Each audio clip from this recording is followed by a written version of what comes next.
Lesson 4, Sun, Moon, and Stars. The Rhythm of Divine Presence and Mindfulness. Hey, my dear ones, welcome back. And today we are diving into day 4 of creation, when God placed the sun, HaShemesh, the moon, HaYareach, and the stars, HaKochavim, in the heavens. These luminaries weren't just created to give light. They established time, seasons, and the natural rhythm of life. And honestly, they teach us so much more about our own lives. So let's start. And let's start with the sun, the Shemesh. It shines every single day without asking for things, just giving light to everyone, even for those who don't notice or care. In Kabbalah, the sun represents Tiferet, harmony, balance, and divine truth. It symbolizes the unchanging presence of God in our lives, a steady source of strength and clarity. So, which lessons we can get from the sun? Open your heart. The sun shines steadily, teaching us to be consistent in our spiritual and practices and integrity. Even when clouds obscure its light, it's always present, reminding us that divine truth is constant, even when hidden. The sun, my dear, gives without depleting itself, symbolizing a life of generosity and purpose. So let's go to the moon. The moon, HaYareach, teaches us about resilience and transformation. The Talmud Cholim 60b describes how the moon initially complained. Yes, she complained about being equal to the sun. And God didn't like it. So he reduced its size. But he promised that it would be renewed each month.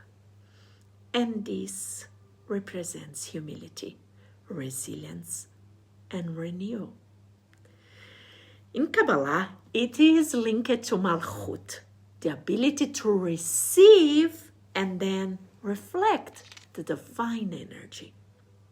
The moon reminds us that even when we feel small or hidden, renewal is always possible. It's okay to go through phases. Growth often comes from our lowest points.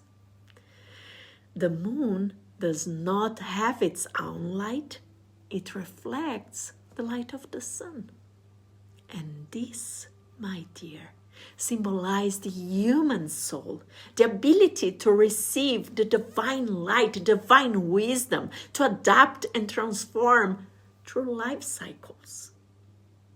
So open your heart for the lessons that we can get from the moon.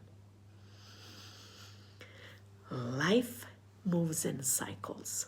There are times of fullness and time of emptiness, and both are necessary. So understand, imperfection is part of divine design. Just as the moon waxes and wanes, we too must embrace our fluctuations without fear, my dear, without judgment. The moon's ability to reflect light teaches us to find illumination, even in dark moments. The stars, HaKochavim. The stars represent hidden sparks of holiness.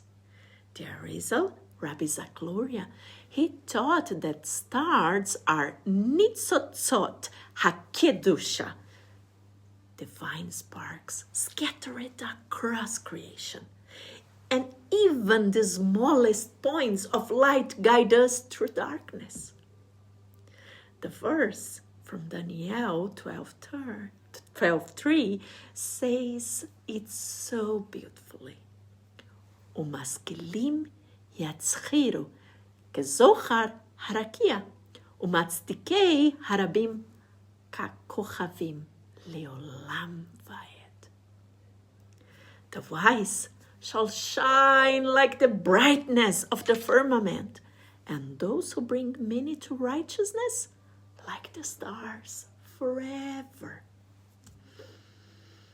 So now open your heart deeper still. Which lessons we can get from the stars? Even small actions can have great spiritual consequences. Hidden wisdom is always present. We just have to look carefully, listen carefully. Just as the stars guide sailors, we must also seek out the divine hints in our journey. So let's go to the practical lessons.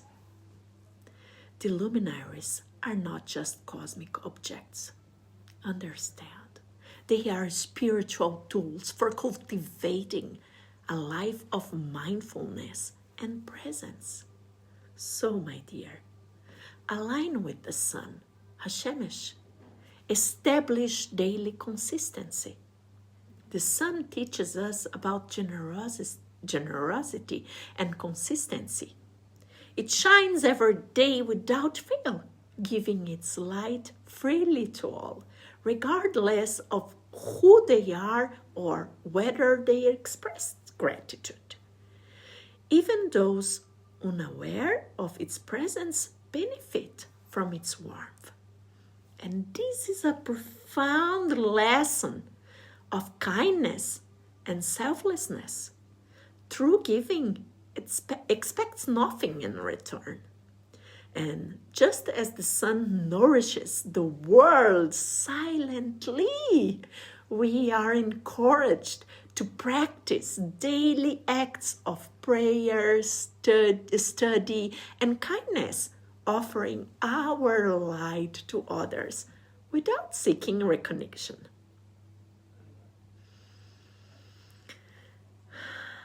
Second, flow with the moon.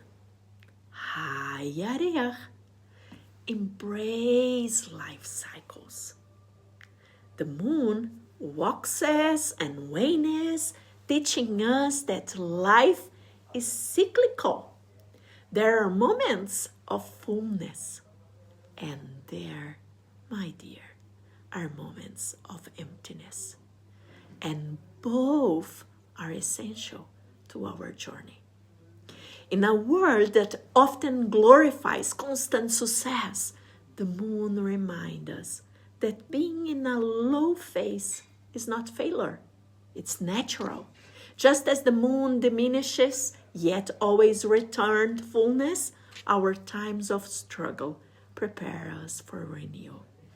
Accepting these lows allows us to grow with resilience, knowing that even in our smallest phases, we are whole and part of a divine cycle. Third, follow the stars, HaKochavim. Trust in the hidden guidance. The stars teach us to find guidance in subtle details. Even in the darkest night, stars provide direction, as I read before for you in Daniel 12:3. And the wise shine like the brightness of the firmament, and those who bring many to righteousness like the stars forever and ever. These verses encourage us cactus. This verse encourages us to seek divine wisdom in even the smallest moments, trusting that hidden sparks of guidance are always present, even when unseen.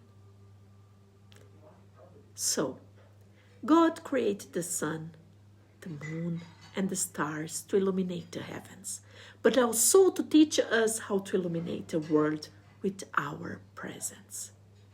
We must strive to really live like the sun, steady in truth, like the moon open to renewal, and like the stars shining even in small ways.